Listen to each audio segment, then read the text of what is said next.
Yo! Hondo TV rider sa dalan. Sugilan ang nga tinuod.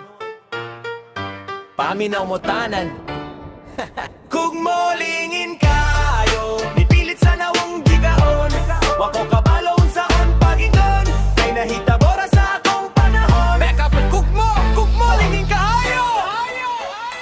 Ako si Ondo, rider sa Maxim. Sa kalsada pirmi, walay pahulay green rim. Initong ulan, akong kabuban. Nabugong kaso, murag normal na sudlanan. Di bakta sa ligid, ang kadadalan. Gasolina mahal pero padayong gihapon. Customer tawag, yaragadayon. Bisan gutom na, trabaho gihapon. Usa ka adlaw, gutom kaayo.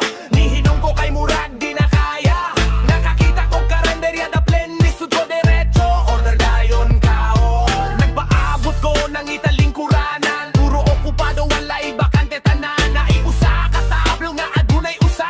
Sexy nga babaye, nagkaon ba siya? Neng, pwede makishare ako ng utanan. Ismay siya gamay, ninggon, sige lang kuya. Nalingaw ko hulat, wala pa ang order. Walay lingaw, nagkamot ko sa akong ilong. Oh no sir, nakuhan ako, grabe kada ko. Hug mo kalikon, murag ba to?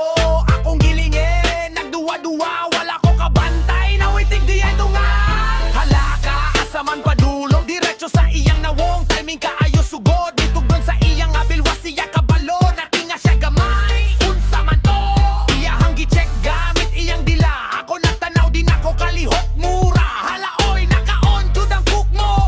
Ako napahilong, patay na yuta.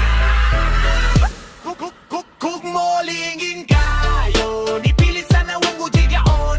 Di na mabawi ang nahita mo, katawa na lang ko sa akong kalibo. Rada lingin kayo, nipilit sa nawang ujigaon. Bago kabaloon sa akong kaginon, ikalan ng kora sa akong panahin. Yo! Lesson learned sa kinabuhi. Ayaw sigit hilabot kung naa sa publigani. Kay di ka kabalo, unsay mahitabo. Basig mahinang istorya nga di malimtan sa tao. On the TV rider, pada